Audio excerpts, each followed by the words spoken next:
پھر یا اللہ پڑھو. یہ اللہ کا ذاتی نام ہے جس میں اس کے تمام ناموں کی طاقت شامل ہے.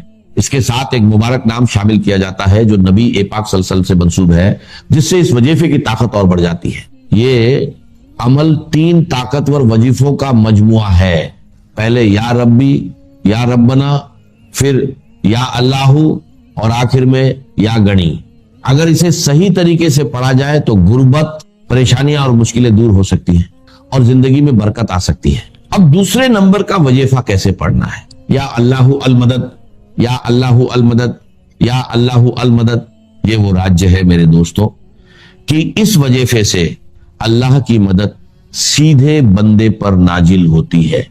اللہ تعالیٰ اس بندے پر خاص مہربان ہو جاتے ہیں اور یہ وظیفہ آسمانوں میں بھی اثر پیدا کرتا ہے. یہ وظیفہ صرف 3 بار پڑھنا ہے. یا اللہ المدد 3 بار پڑھنے کے بعد اب آخری وظیفہ سن لو. اس کے بعد انشاءاللہ زندگی سے غربت اور مفلسی کا نام و نشان مٹ جائے گا. دیکھو، یا گنی دولت اور مالی پریشانی کے لیے ہر کوئی پڑھتا ہے، لیکن آج بہت سی بہنیں کہتی ہیں کہ ہم یا گنی پڑھ پڑھ کر تھک گئے ہیں مگر حالات نہیں بدلے. تو آج میں ان سب سے گزارش کرتا ہوں کہ صرف یا گنی نہ پڑھے بلکہ اس کے ساتھ اللہ کا ایک اور خاص نام شامل کرے. ایسا نام جو دولت کا خزانہ ہے، دولت کا بادشاہ ہے. جب یہ دونوں نام ایک ساتھ پڑھے جاتے ہیں تو ان کی تاثیر بہت زیادہ بڑھ جاتی ہے. چاہو تو خود تلاش کرو، معلوم کرو. یہ بادشاہوں کے وظیفے ہیں جو فقیروں کو بھی بادشاہ بنا دیتے ہیں. اب طریقہ سمجھ لو. آخر میں تمہیں یہ پڑھنا ہے یا غنیو یا مغنی، یا غنیو یا مغنی، یا غنیو یا مغنی. یعنی دونوں کو ملا کر 3 بار پڑھنا ہے اور اسے ایک شمار کیا جائے گا. جیسا کہ میں نے عرض کیا کہ استعانت باللہ، مدد مانگنی ہو تو صرف اللہ سے. یہ دین کی روح کا ایک بہت اہم مسئلہ ہے، بہت اہم روح ہے دین. میں نے اسی لیے آج سورہ فاتحہ کی تلاوت کی شروع میں کہ اس مسئلے کی اہمیت جو ہے اس کا آپ کو اندازہ ہو جائے. سورہ فاتحہ جو ہماری نماز کا جزو لازم ہے. حدیث نبوی ہے لا صلاۃ لمن لم یقرأ بفاتحۃ الکتاب. سورہ فاتحہ کے بغیر کوئی نماز نہیں. ہر رکعت میں ہم پڑھتے ہیں. یا یہ دوسری بات ہے، فقہ حنفی کے مطابق امام پڑھتا ہے اگر جہری انداز میں تو گویا کہ پوری جماعت کی طرف سے لائے گی ہوئے. لیکن اس پہ اتفاق ہے کہ سورہ فاتحہ ہی اصل نماز ہے. اسی لیے ایک حدیث میں جو مسلم شریف میں آئی ہے حضرت ابو ہریرہ سے سورہ فاتحہ کی تجزیہ کیا گیا ہے مضامین کا، اور وہ حدیث قدسی ہے. قسمت الصلاۃ بینی و بین عبدی نصفین. اللہ فرماتا ہے میں نے نماز کو اپنے اور اپنے بندے کے درمیان برابر برابر تقسیم کر دی. بندہ کہتا اب اس کے بعد ساری تفصیل سورہ فاتحہ کی. صلاۃ کا قسمت الصلاۃ بینی و بین عبدی نصفین. تو ہم تو صلاۃ میں سورہ فاتحہ بھی ہے، پھر اس کے بعد کچھ ہم بہت قرآن مجید کی آیتیں پڑھتے ہیں، پھر رکوع بھی ہے، پھر سجود بھی ہے، قیام بھی ہے اور قاعدہ بھی ہے. سب صلاۃ تو منہ کا، لیکن یہ کہ اصل صلاۃ سورہ فاتحہ. چنانچہ اس حدیث میں تجزیہ کیا گیا ہے. جب بندہ کہتا ہے، میرا بندہ یہ کہتا ہے الحمدللہ رب العالمین، تو میں یہ کہتا ہوں اللہ تعالیٰ یہ فرماتا ہے حمدنی عبدی، میرے بندے نے میری تعریف کی، ثنا. جب بندہ کہتا ہے الرحمن الرحیم، میں کہتا ہوں اللہ کہتا ہے اثنا علیہ، میرے بندے نے میری ثنا کی. اور جب بندہ کہتا ہے مالک یوم الدین تو اللہ فرماتا مجدنی عبدی، میرے بندے نے میری بزرگی بیان. تو یہ سارا میں اس لیے آپ کو حوالہ دے دیا. آج میں سورہ فاتحہ کا درس نہیں دے رہا ہوں، پوری بات نہیں سنا رہا ہوں. یہ اصل نماز سورہ فاتحہ. اب سورہ فاتحہ میں 7 آیتیں ہیں اور عجیب ترتیب ہے. 3 آیتوں پر ایک جملہ بنتا ہے. الحمدللہ رب العالمین الرحمن الرحیم مالک یوم الدین. آیتیں 3، جملہ 1. پھر 3 آیتوں پر ایک جملہ ہے آخر میں اہدنا الصراط المستقیم صراط الذین انعمت علیہم غیر المغضوب علیہم ولا الضالین. آیتیں 3، جملہ 1. درمیانی آیت ہے 4 نمبر کی ایاک نعبد و ایاک نستعین. یہ ہے در حقیقت مرکزی آیت. مرکزی ہو گئی 3 ادھر 3 ادھر، پھر وہ 3 ایک جملہ، آخری 3 ایک جملہ، اور یہ ایک آیت میں 2 جملے. ایاک نعبد بھی مکمل جملہ ہے، و ایاک نستعین بھی مکمل. اور یہیں پر سورہ فاتحہ کی وہ تقسیم ہوتی ہے آدھی. 3.5 آیتیں ادھر ہیں. الحمدللہ رب العالمین الرحمن الرحیم مالک یوم الدین ایاک نعبد. اب واو آ گیا. یہ واو ایسے ہے جیسے کہ آپ ترازو کو پکڑتے ہیں، مٹھ اس کی جو ہے. اب 3.5 آیتیں ہیں وَإِيَّاكَ نَسْتَعِينُ اهْدِنَا الصِّرَاطَ الْمُسْتَقِيمَ صِرَاطَ الَّذِينَ أَنْعَمْتَ عَلَيْهِمْ غَيْرِ الْمَغْضُوبِ عَلَيْهِمْ وَلَا الضَّالِّينَ. یہ جو مرکزی آیت ہے اس میں 2 باتوں کا ذکر. ایاک نعبد ایک تو ہم اقرار کرتے ہیں کہ اللہ ہم صرف تیری ہی بندگی کرتے ہیں اور کرتے رہیں گے، یہ حال اور ماضی، حال اور مستقبل دونوں کو محیط ہے۔ اور دوسرا وَإِيَّاكَ نَسْتَعِينُ، اور صرف تجھ ہی سے مدد مانگتے ہیں اور مانگتے رہیں گے۔ یہ گویا کہ دین کا ایک مرکزی نقطہ ہے، جو صلاۃ کا مرکزی نقطہ ہے وہی در حقیقت دین کا مرکز۔ اب ہم اس پر غور کر چکے ہیں، 40 نبوی کی حدیث نمبر 3 جو ہے وہ اس پر ہے، ایاک نعبد۔ اس میں گفتگو ہو چکی ہے تفصیل سے کہ عبادت کا تصور کیا ہے، جس کے لیے انسان کو پیدا کیا گیا، وما خلقت الجن والانس الا لیعبدون، اور تمام رسولوں کی دعوت کا مرکزی نقطہ ان اعبدوا اللہ ما لکم من الہ غیرہ، زندگی آمد برائے بندگی، زندگی بے بندگی شرمندگی۔ اور اس میں جو کنفیوژن ہم نے پیدا کر دیا ہے کہ عبادت کو عبادات کے مترادف قرار دے دیا، نماز روزہ حج و زکات یہ عبادات ہیں، وہ عبادت جس کے لیے ہمیں پیدا کیا گیا ہے وہ یہ چیزیں نہیں ہیں، وہ ہے پوری زندگی میں ہمہ تن ہمہ وقت ہمہ جہت اللہ کی طاعت۔ ہر وقت نماز تو نہیں پڑھی جاتی، ہر روز روزہ تو نہیں رکھا جاتا۔ یہ جو کہا کہ میں نے صرف تمہیں پیدا ہی اس لیے کیا کہ میری عبادت کرو، تو عبادت سے مراد یہ چیزیں نہیں ہو سکتی۔ یہ در حقیقت اس عبادت کے لیے سپورٹس، جیسے 4 ستون ہیں ان پر چھت ہے، چھت کو سپورٹ دینے کے لیے ستون ہے۔ ستونوں کی معنویت بھی تب ہے جبکہ چھت ہو، ورنہ کیا کہیں گے کس لیے کھڑے کر دیے 4 ستون، پاگل تو نہیں کوئی، کس لیے؟ بٹ فار، جب تک کہ چھت کا تصور نہ ہو۔ شامیانے کے لیے 4 آپ نے بانس کھڑے کیے ہیں، کس لیے؟ اس شامیانے کو سپورٹ کر دیں۔ تو اب اس میں جو مضمون آیا وہ یہاں بھی آ گیا اس حدیث میں، تو قرآن مجید کی آیت میں ایاک نعبد وایاک نستعین، یہ ہے دوسری بات جس پر کہ آج کی ہماری مرکزی جو مضمون ہے وہ یہ حدیث، تجھ ہی سے مدد مانگتے ہیں اور مانگتے رہیں گے۔ اللہ تعالیٰ سے مدد مانگنا، اب آپ یوں سمجھیے کہ مدد جو مانگی جاتی ہے مختلف الفاظ استعمال ہو سکتے ہیں۔ استعانت وہ اس حدیث میں بھی آیا، قرآن میں بھی آیا سورہ فاتحہ میں، ایاک نستعین۔ استمداد مدد طلب کرنا، استنصار نصرت مانگنا، استدعاء کوئی دعا کرنا کسی کام کے لیے، استغاثہ کسی کی دعائی دینا، یہ تمام ایک قبیل کی چیزیں ہیں، ان کو جمع کر دیجیے استعانت۔ اب استعانت ایک تو ہے عام مادی دنیا کے اصول کے اندر میں کسی سے کہوں بھائی مجھے ذرا پانی پلا دینا، یہ بھی استعانت ہی ہوتی نا، میں نے اپنی ایک ضرورت کو پورا کرنے کے لیے اسے مدد چاہیے، اس میں کوئی شرط نہیں، کوئی برائی نہیں، معلوم ہے یہ ایک عام مادی قوانین کے تحت ہوگا۔ یہ علیحدہ بات ہے کہ حضور کے بارے میں یہ آتا ہے صلی اللہ علیہ وسلم کہ آپ کبھی ایسے کام کے لیے بھی کسی کو نہیں کہتے تھے، یہاں تک کہ اگر آپ سواری پر ہوتے تھے اور آپ کا جو کوڑا ہے وہ نیچے گر گیا تو آپ اپنی سواری کو بٹھا کر یا اتر کر خود کوڑا اٹھاتے تھے، کسی سے کہتے نہیں تھے کہ مجھے ذرا اٹھا۔ تو یہ استدعاء، استعانت، استمداد، اس میں ایک درجے ہیں، بڑے اونچے درجے بھی ہیں، لیکن عام حالات میں ہم مادی قوانین کے تحت اگر کوئی مدد چاہے کسی سے تو کوئی بری بات نہیں، اس میں کوئی شرک نہیں، اس میں کوئی کفر نہیں، اگرچہ بعض حضرات کے نزدیک اس کا ایک درجہ ہے وہ میں بعد میں بیان کروں گا۔ لیکن یہ کہ ماورائی انداز، کسی غیر مرئی حقیقی یا موہومہ شخصیت سے مدد مانگنا، یہ شرک۔